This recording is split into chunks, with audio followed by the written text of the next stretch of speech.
Hello students, हम पढ़ रहे थे हिंदी का द्वितीय अध्याय तुलसीदास, जिसमें हम लक्ष्मण परशुराम संवाद पढ़ रहे थे, जो कि तुलसीदास जी के द्वारा रचित रामचरितमानस नामक महाकाव्य के बालकांड से लिया गया है।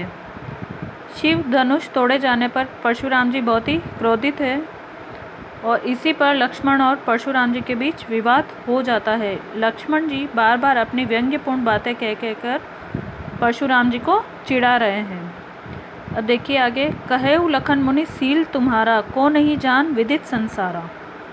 लक्ष्मण जी परशुराम जी से कह रहे हैं कि आप कितने शील स्वभाव वाले हैं, यह बात सारा संसार जानता है। माता पिती उरिन भय निके, गुरु ऋनु रहा सोचू बड़ जीके। आप माता पिता के ऋण से तो बड़ी अच्छी तरह मुक्त हो गए, लेकिन गुरु का ऋण बाकी रह जाने से आपके मन में बड़ी चिंता थी। सो जनो हमरे ही माथे काढ़ा, आपने उस ऋण को हमारे माथे मढ़ दिया। दिन चली गए ब्याज बढ़ बाढ़ा, दिन भी बहुत हो गए, इसलिए इस ऋण का ब्याज भी काफ़ी बढ़ गया होगा। अब आनिए व्यवहरिया बोली, तुरंत देऊँ में थैली खोली। अब आप किसी हिसाब लगाने वाले को बुला लीजिए, आपका जितना ऋण निकलेगा मैं तुरंत थैली खोलकर चुका दूंगा। सुनी कटु वचन कुठार सुधारा, हाय हाय सब सभा पुकारा। लक्ष्मण जी के इस प्रकार व्यंग्यपूर्ण बातें सुनकर परशुराम जी क्रोधित हो जाते हैं और उन्होंने अपना फरसा संभाल लिया। वह लक्ष्मण पर प्रहार करने को उद्यत हो गए। यह देखकर सारी सभा हाहाकार करने लगी। भृगुवर परसु दिखाऊ मोही, विप्र बिचारी बचाऊं नृपदोही।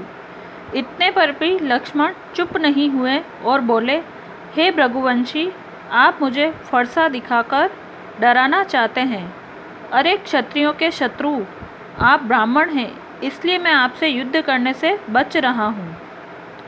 मिले ने कबहू सुबट रन माड़े, द्विज देवता गरही के बाड़े।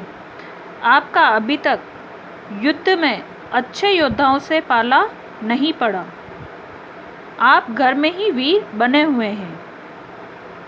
अनुचित कही सब लोग पुकारे, रघुपति सयनहि लखनु नेवारे। लक्ष्मण को अभद्र वचन कहते सुनकर सभी लोग उनके व्यवहार की निंदा करने लगे।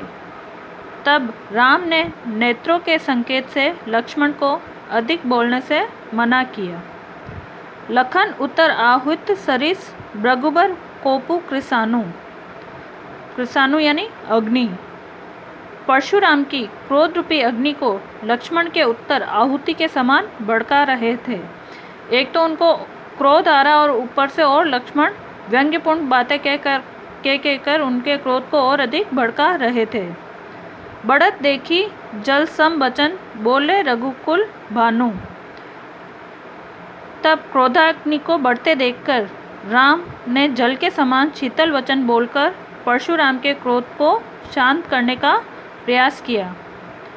आपका यह अध्याय यहीं समाप्त हुआ। धन्यवाद।